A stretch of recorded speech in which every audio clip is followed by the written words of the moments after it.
Hey folks, Randy Newberg here. Thanks for watching this episode from Season 9 of Fresh Tracks. Did you know that our Fresh Tracks Plus platform now has a free option? Yeah, if you go over there, you can watch this episode and a few others ad-free. And those of you who are paid subscribers, you already know. You can get a lot of exclusive content there. You get early access to content. You get invited to our exclusive live streams. And some of you even win an hour of FaceTime with me where we can plan your hunt. Go check out freshtracks.tv at the link below.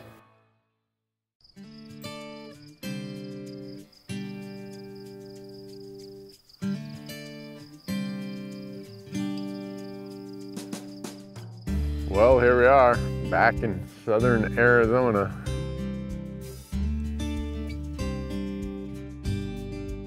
January in the desert, it's just a beautiful time to be here. And there's just so much opportunity. We come down here and it's almost like, well, what do we want to hunt today?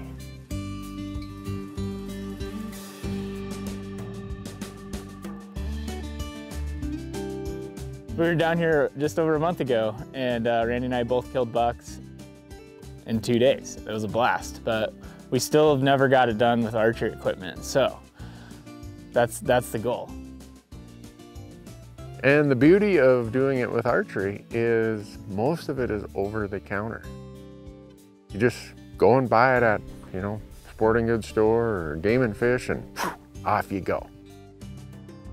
Randy was nice enough to let me hunt this time. I usually am filming for the archery stuff, but this is the first time that I'm gonna be able to really go after it, give it my all, and try to get one with a bow. We always invite a few friends, and some of our friends from Arizona come down and join us. So this trip, one of my good friends, Kurt Howard from Rocky Mountain Hunting Calls. I've been talking to him about this camp we host down here, and he's like, well, what would it take to get a chance to go do that? I've never archery hunted Coues deer. I'm like, well, mostly you just have to say you want to go. So Kurt will be here. Our buddy John O'Dell, he's brought his outdoor cooking facility. He's here to cook for us. He's got all kinds of wild game. I have not eaten all day, and I come back to the man himself, the one, the only Johnathan O'Dell making Javelina burgers. This is to motivate you. I got drool coming off the corner of my mouth.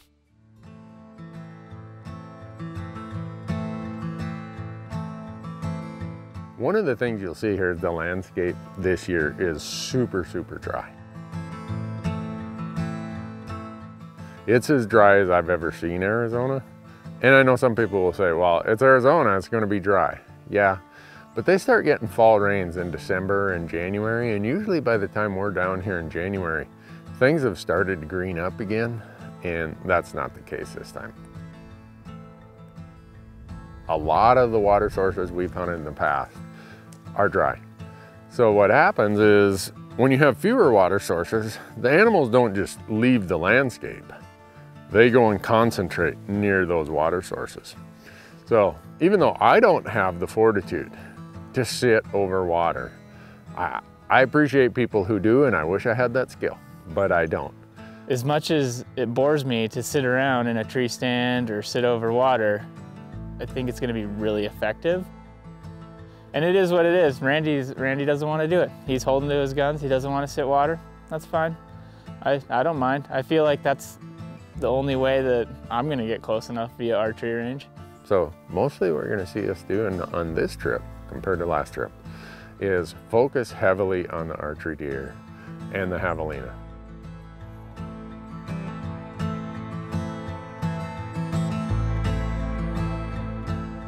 Just such a cool place to be. So much fun, so much opportunity. And hopefully we have something to show you when it's all done.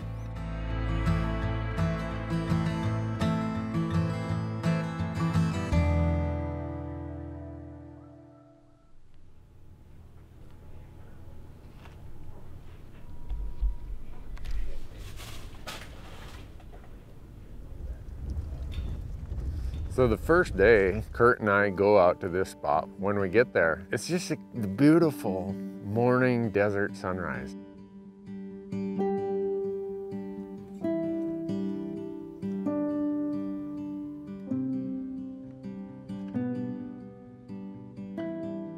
And Kurt and I split up, we're glassing different directions, and I see a couple bucks. So I go over and get Kurt, come back, and we start glassing, and we see 5 bucks chasing 1 doe. And so we're sitting there trying to figure out, well, where are they gonna go? What are they gonna do? How's this gonna work out? And as we're doing that, we see a troop, they call them a troop, of Mondays. We see a herd of Javelina, and Kurt says, well, I'll stalk over there and get one of those Javelina. You know, if we can't find those deer, let's take advantage of the opportunity that's in front of us. We'll go get them, Kurt. I'll be over here doing the Saturday Night Fever hand signal. Gotcha, you'll be a BG. Got my red bag. Yeah, I'll be like John Revolting. There you go. All right, well, I'll try to make sense of what you're going to tell me. But the young people don't even know that John Travolta was called John Revolting in our time. No, they don't know that. No. Yeah. Let's do it. All right, well, I'm going to go try to find that Javelina while you do the hustle. All right. Good luck. Get him. And so he and Michael take off, and I just stayed on the ridge there.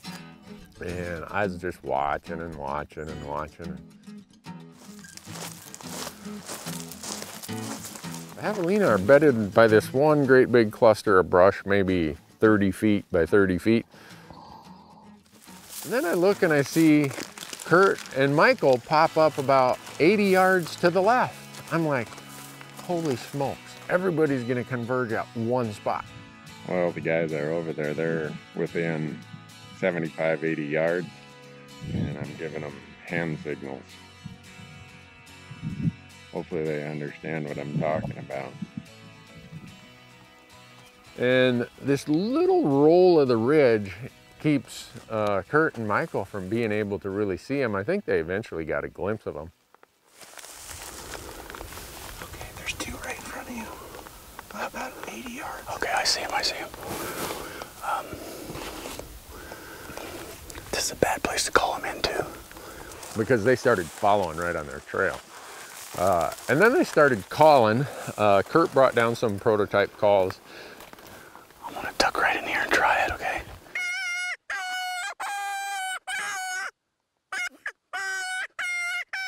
Well, obviously the Javelinas didn't want to play with that, so I think they're just on the other side of that tree still. None of them spooked. I didn't hear anything like they were alarmed, so. And all of a sudden, a big pile of Coues Mondays are all around him. From my angle, it looks like Kurt has one right on his shoulder. This one here is not 6 feet from us. Right, coming under your feet, coming under your feet. I'm like, I have never seen that in my life. And those guys explained to me that once they started calling, the Coues started coming to check it out. So after the Coues moved off, they turn and they start coming back. And it's taken them forever to get back. And I'm thinking, what the heck is going on?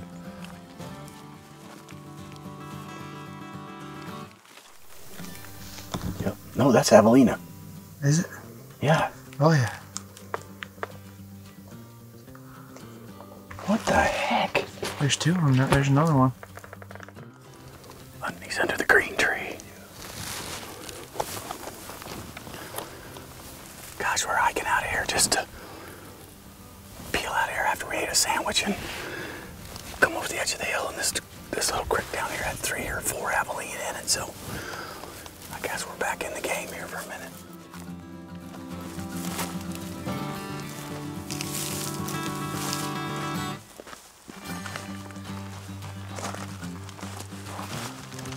Go above.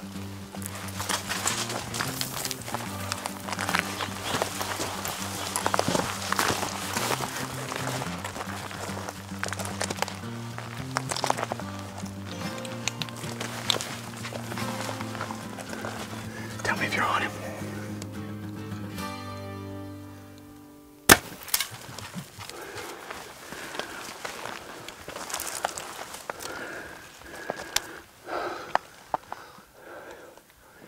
I shot it for like 25. That's probably, dang, probably 30.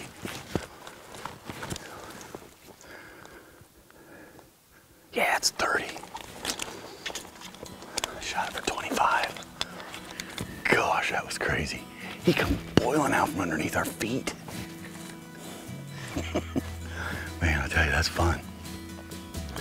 Not much of a shot apparently, but oh, that's all right. Oh well, I guess I got an arrow to go find. Well, finally they come up, and I see Kurt's got one arrow in his quiver that's about this much shorter, and I'm like, oh man, maybe he got one. Oh, what's that tell you? You hit one? No. But you shot at one. I shot at one. Huh. I zipped one right underneath it and blew an arrow to pieces. Then I went to calling and squalling and carrying on, but at that point they weren't coming back or hanging around. So yeah, that you didn't even see or know anything about that at all. No, I'm that was like bonus. Somebody get hurt down there? That's what's taking them so long? So we spent the rest of the day chasing javelina, but didn't have really any luck. Came back though, and Johnathan had made javelina ramen. I have no idea how you make javelina ramen, but he did, and it was fantastic. Ooh, what do we got here, Johnathan? So that's the chashu style javelina.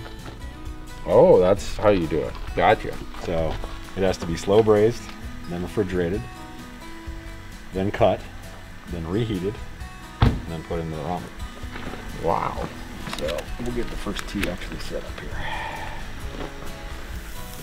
Like I said, it was already slow braised, refrigerated, so now we're getting some extra color on it. Oh, look at that. What is that kind of? I've never seen one of these operations. Ramen baskets. A what? Ramen baskets. A ramen basket. I'm feel like such a downstreamer when I'm around this guy. Every time he's got to whip out some trick stuff here. Every trip. No trick. If I don't spill this, it'll be a mackerel.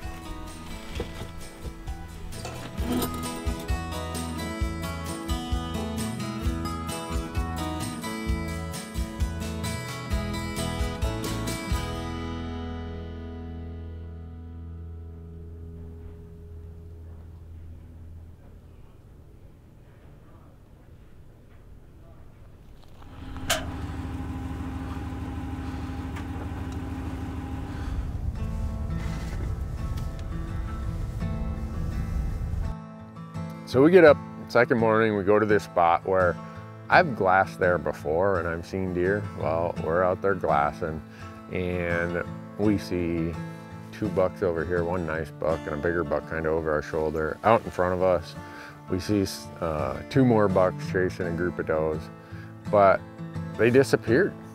And so I told the guys, look, if we don't know where they're at, we're not gonna just go stumbling through there and blindly hoping we can get a shot. Let's go do some exploring. So we went and explored more water sources. But I can't imagine, what if you were born here? And this is like the lifeblood to your existence, and it dries up for 4 months in a drought year. Put a kink in your works a bit more. Put a half hitch in your stovepipe. All right. And I told the guys, I'm like, let's drive way south here. I mean, we'll be right next to the Mexican border. So we go down there, we go and check out a bunch of these trick tanks. Nothing.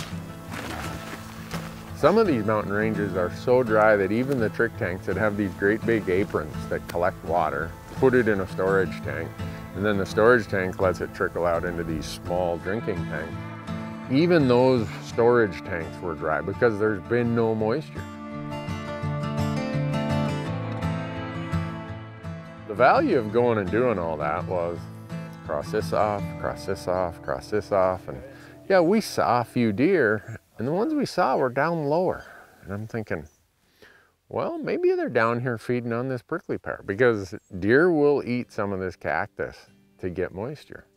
So I'm gonna change momentum And I'm not gonna bring my pack, I'm not gonna bring my bow. We're just going up this ridge here.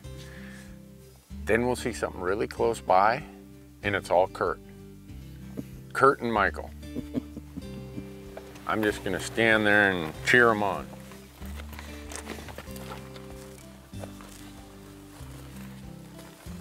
It's quite the overlook.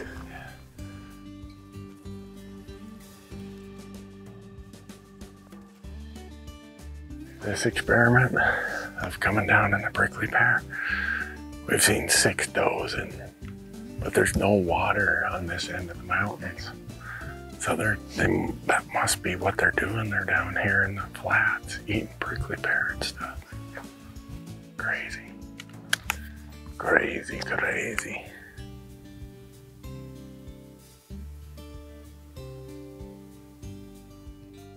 You ask about a javelina? Yeah. There's one right there by the road. I get on my spotting scope, I'm like, what's the odds of that? Oh yeah. Oh, We yeah. need to go kill that thing. Let's go kill that thing. We kind of make a plan. Let's go down to the lower ridge. I'll stand there and give hand signals. Kurt and Michael go after that javelina. From my angle, the javelina's coming right to them. I'm thinking, oh yeah. And as they're standing there, they're looking in the right spot. Yeah, there's one over there, Sam. You're going up.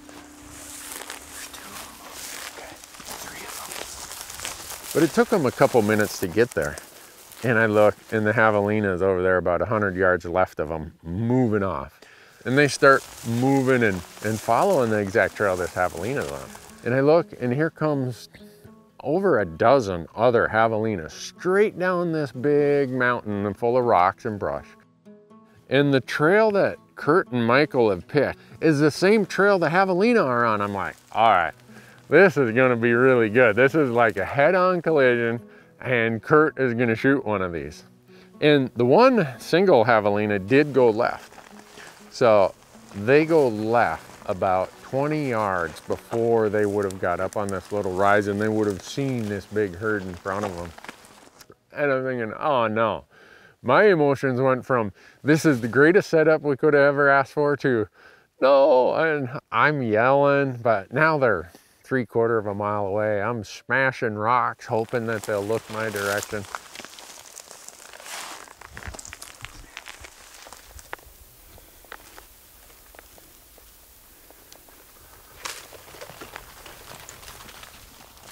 But then the wind did betray them, and no javelina.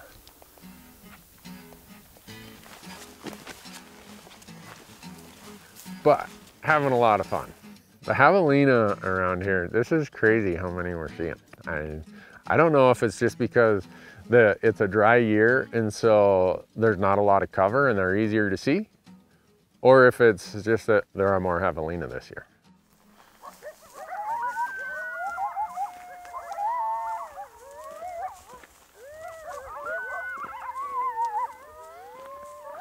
Well, when we got back to camp, we were in for a real treat. Johnathan was set up out there doing his thing, and he made javelina burgers. This is Oregon black truffle butter that I cut them with instead of fat. So there's no like pork fat or anything in this? No. It's just truffle butter. All coarse grind, javelina meat, and some homemade truffle butter that I did. And he told me, he said, you know, this is a special one just for you because this is the javelina that you shot last year. Look at that. You're fixing it. Up to you. Thank you so much. No pucky, no mayo, no mustard, no ketchup, just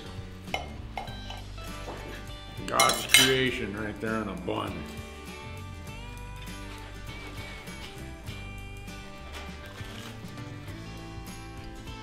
Mmm. Holy smoke.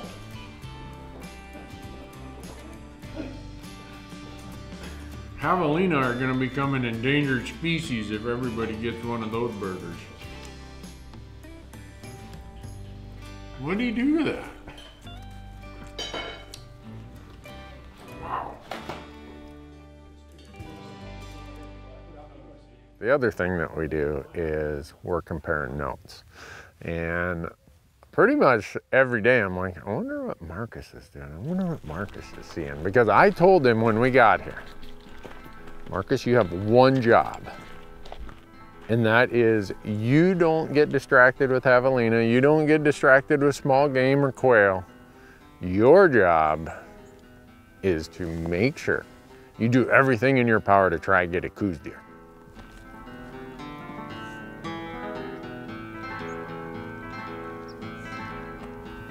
Trying to think of where to sit. Hey folks, Randy Newberg here. Hope you're enjoying this episode from season 9 of Fresh Tracks. It's been out on our Fresh Tracks Plus platform since we launched last September, and now we're launching season 10 over there. No matter where you watch us, whether it's on YouTube or whether you're one of our paid subscribers, we thank you. And if you want to check out Fresh Tracks Plus, I hope you go to the link below. It'll take you to freshtracks.tv. Whether you sign up for the free version over there or you sign up for the paid version, either way, we really appreciate it. Fourth day, we're like, we're gonna do it. We're gonna go into a new tank. We're gonna sit it. We're gonna commit to this. We're gonna kill a deer. Decent little spot in the shade for right now. Eventually the sun's gonna come and hit us though, so we might have to reassess. I don't know. See what the wind does. We got the wind really good from this whole face, which is where I assume the deer are gonna be coming from, but we will see.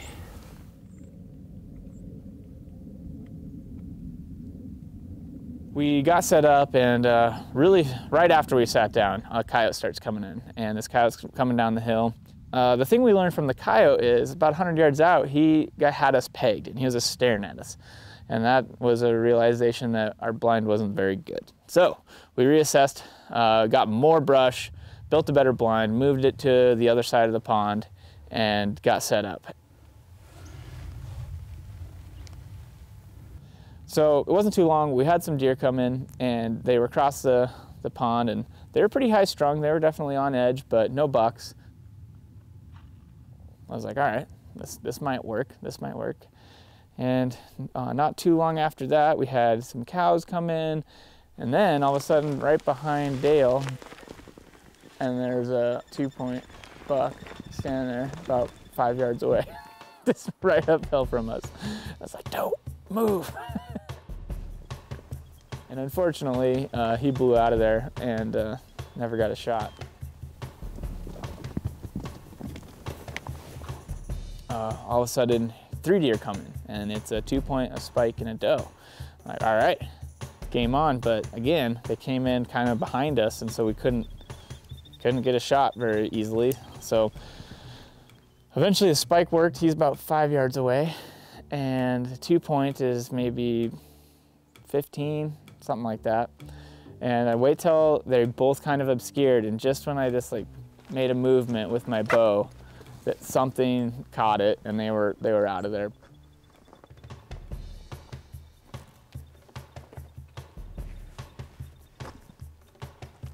Kurt also gave me a little can call, prototype call that they have, and so I just do that real quick.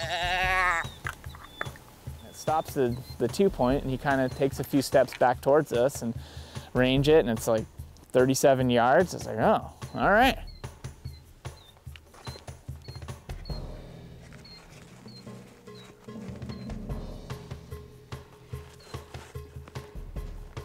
And so I was like, okay, aim low, he's gonna duck. So I tuck it low, aim kind of right towards his brisket.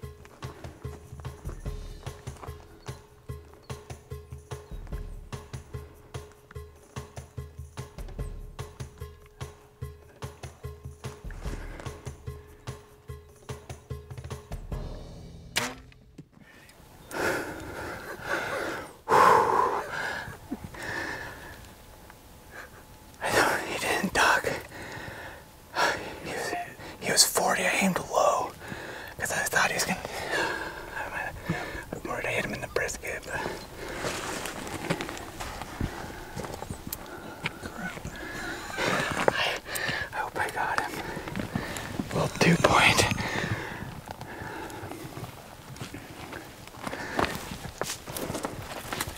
I got an arrow in that buck. I'm a little nervous because I didn't know, you know, I thought it was a good hit, but always a little nervous. So we're waiting, kind of sitting in the blind, and Dale and I are talking, and all of a sudden I look up and here's this really nice buck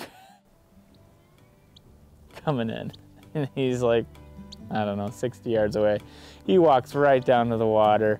He's not even that wound up. He's, you know, he's alert, but he goes to the water. He stands broadside at 40 yards.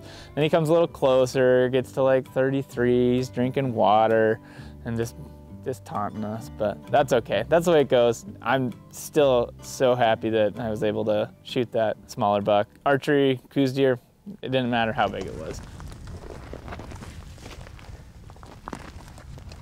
We gave him 45 minutes and we started hiking over the hill, following blood.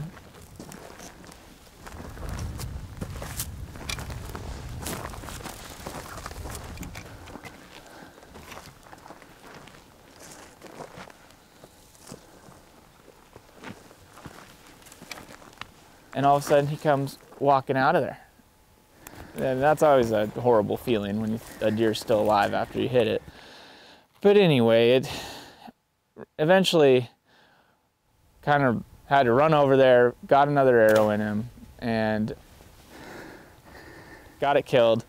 Not the way you want it to go down, but so it was a little bittersweet. I wasn't exactly like stoked right at the moment, but at the same time, it was the first Coues deer with a bow. We got it done. It wasn't perfect, but I'm still proud of it. I feel accomplished. I was able to get a Coues deer with archery equipment.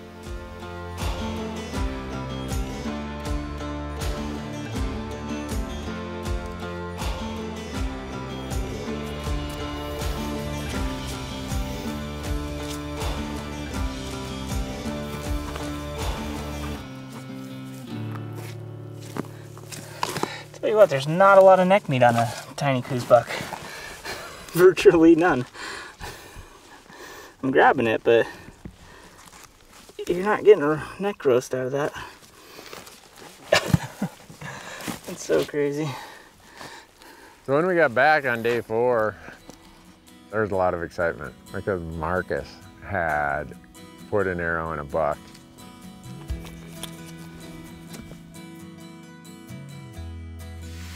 There they are.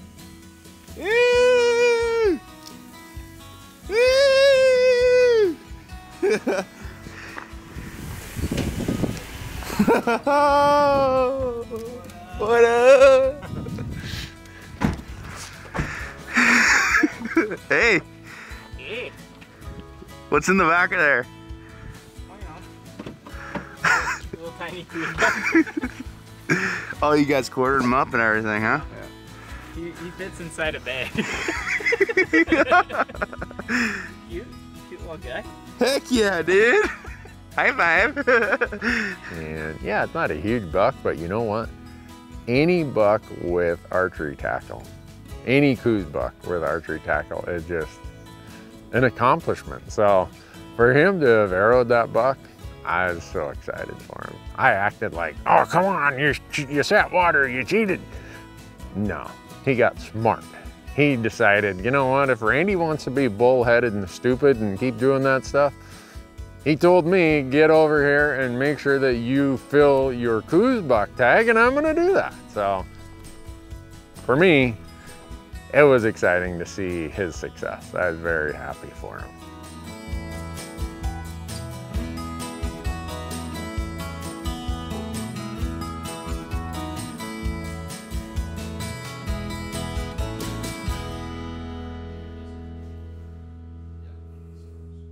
Today, I lost my hunting partner, Kurt. He said, well, if everyone else is sitting water, I'm sitting water. I want to kill one. So he's going to kill one today. So today, I'm going out there, and I think Mr. Jim, I'll find one.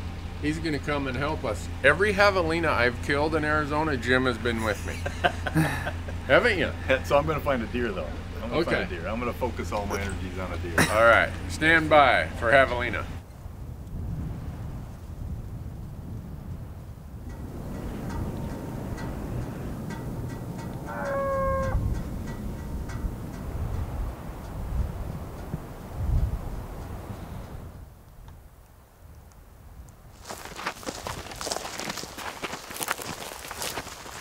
hanging out with Jim is just like sitting there with the Google wildlife expert next to you.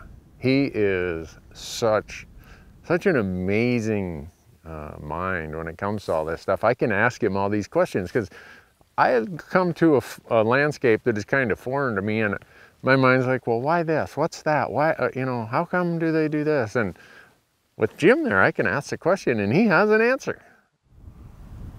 But that morning we're sitting there and we're seeing a few deer, nothing real spectacular. And then Jim says, hey, I got a herd of javelina way out there. And whoa, those are way out there. And I look on my GPS and it's a little over 3/4 of a mile. And I told Michael, I said, you know what, let's go do this. We got a perfect wind. They're finally up on their feet. They're probably gonna be up and around for quite a while. And if they stay on that slope, we can sneak right up on top and hopefully we can get a shot at them. And Jim decided he'd stay there while we went on our stalk, and off we go. I mean, this landscape is so deceiving. It looks pretty flat. No, we'll be over there in no time. You got a zigzag and you're going through catclaw and mesquite. And you're looking down and all your clothes have some sort of prickler in it, some spine, something.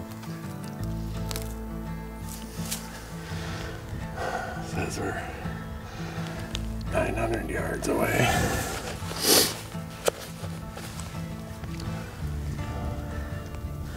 Got the wind coming pretty much from them to us.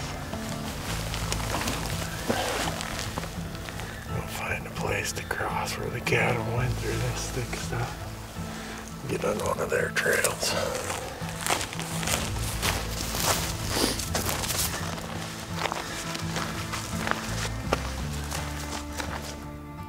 We finally got over there and the wind is perfect.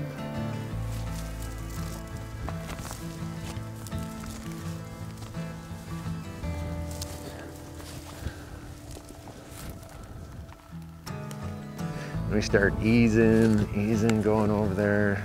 Get right to the last knob where I'd last seen them. And I peek over there and there they are. And I range them, they're like, I don't know, 50 yards. Like, let's just sneak around, because they can't see that well.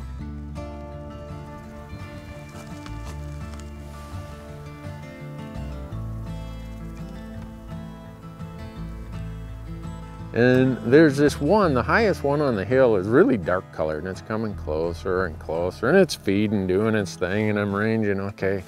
And I'm thinking, I'm not taking a 40-yard shot at a javelina. I'll wait till they get closer.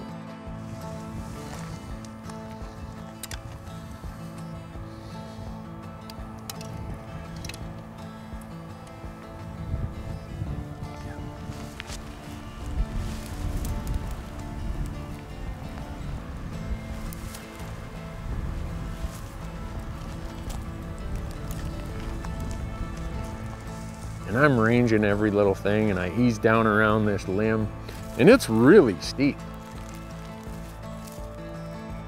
There's these little yucca plants and I'm like, okay, that yucca is 22 yards. Okay, that one is 18 yards. This one over here is, you know, 24 yards, whatever. And this one starts coming and coming and I'm easing down. And it gets to this one rock that I'd ranged at 22 yards.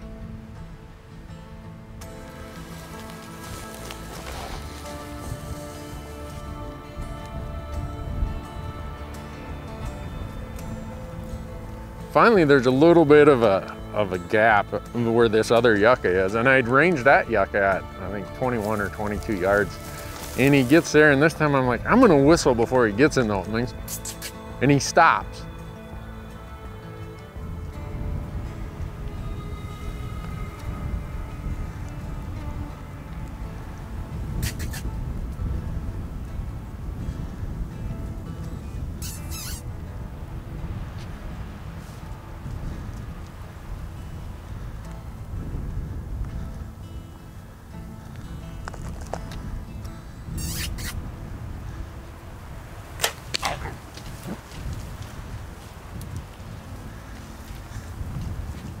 I hear it hit him and and he takes off running. I'm like, finally, everything worked out. I'm standing there watching, and he goes over there about 40 yards away, and he's standing in this big mess of Achatea, and he just got his head down, and I can see blood coming off. And after about 4 or 5 minutes, he's still standing. I'm like, how can that be? That makes no sense. I don't understand what could have happened. And well, he didn't fall down. And we start sneaking a little closer, and he must have seen us, heard us, something. He just took off running.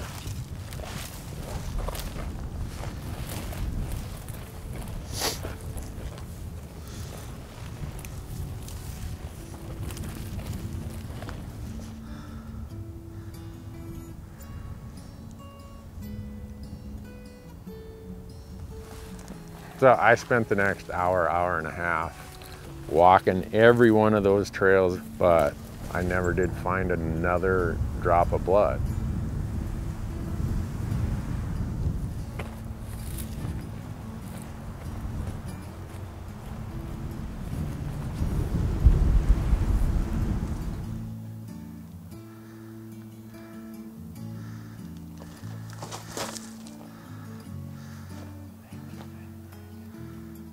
I drug Michael down in here. This is the last blood I can find. And he's from here, 300 yards from where he got hit. And he stood here. We watched him from up there. I had a 36-yard shot. But you see all this cat claw and stuff? He's standing there, and I can't shoot. And he stood here for a long time. And that's all the blood after all that time of standing there.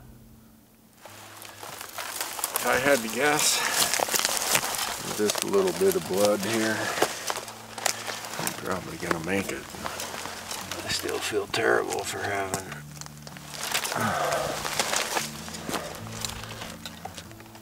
that's about all I can find, 300 yards from where he was hit.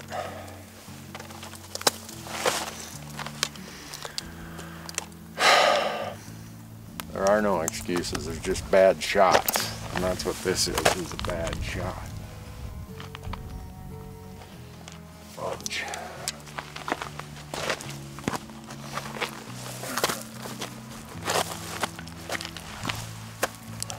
So obviously I didn't make a lethal hit. And I feel terrible about that. I don't have any good excuse. I could, make up all kinds of reasons what might have happened. But it doesn't matter. My job is to make that shot. I mean, I feel terrible. It's just not how you want to do things. But my rule is, if I draw blood, I'm done. And so even though I don't have my tag on a javelina, I'm done javelina hunting. For me, this is my personal ethos, that a tag isn't to harvest or keep shooting until you finally recover one.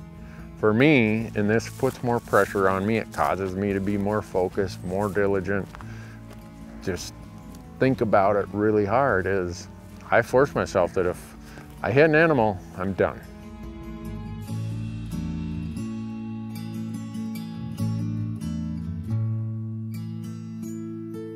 We were close, but it didn't work out.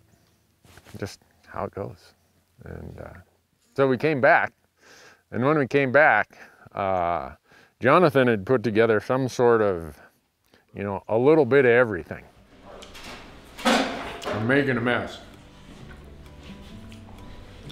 Johnathan O'Dell's duck hot wing quesadilla right there. For a guy who has a really bland palate where peanut butter seems kind of spicy, this is really good, Johnathan. And then he made some rice with some quail. I don't know what all in that fried rice, but it was excellent, as always. Well, I wish I could tell you that day 6 was this great day of all kinds of action. Bert went back to the blind like he had on day 5. He went and set the same blind Marcus did. Last morning to hunt. So we got in here and kind of doctored up the blind a little bit. And super calm right now, so we'll see if that holds, if it gets windy or not. But we're gonna sit this thing as long as it takes today to hopefully get a deer shot.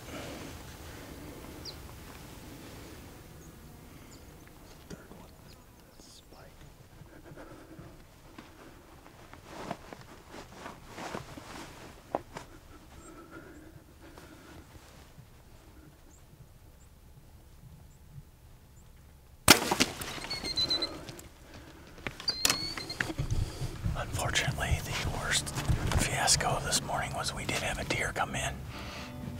And he come to our right. I got my bow and everything ready to go, and I was having a hard time getting turned far enough to be comfortable. And then when I finally did, and I let the arrow go, I actually clipped some limbs in front of me and sent an arrow into the pond and sent the deer up the hill.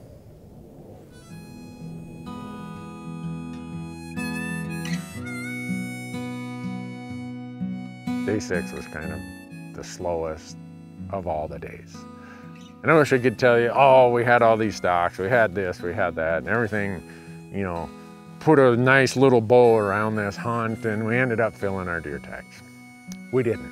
We came down here, we had just a remarkable time. I can promise you that my January, until I'm done hunting, I'm gonna be somewhere in Arizona chasing Coues deer with my bow. And I know that some of you are probably thinking, Randy, you should just give in to your stupidity and your foolishness of wanting to spot and stalk them. And yeah, you're probably right. But hopefully it shows that for me, it's not so much about I have to fill a tag and I have to have success. For me, it's I want to do this on my terms. I've challenged myself that this is how we're going to do this. I'm going to try this with a camera. We're going to spot and stalk. And I accept the fact that I'm going to scare away a lot of deer in the process. And I'm probably never going to fill a tag. But it is so much fun and so challenging. And at times so frustrating. And this is the cap of a really tough season. This is the toughest season we've ever had. We wrap up the 2020 season here in, well, I guess January of 2021. And we thank all of you for watching and following along. We wish you nothing but health and happiness in the new year. And 2021 is a new year. We take what we learned and go forward. And hopefully we got more great stories to tell you. Thanks for being here, thanks for following us, and thanks for supporting what we do. Go hunting.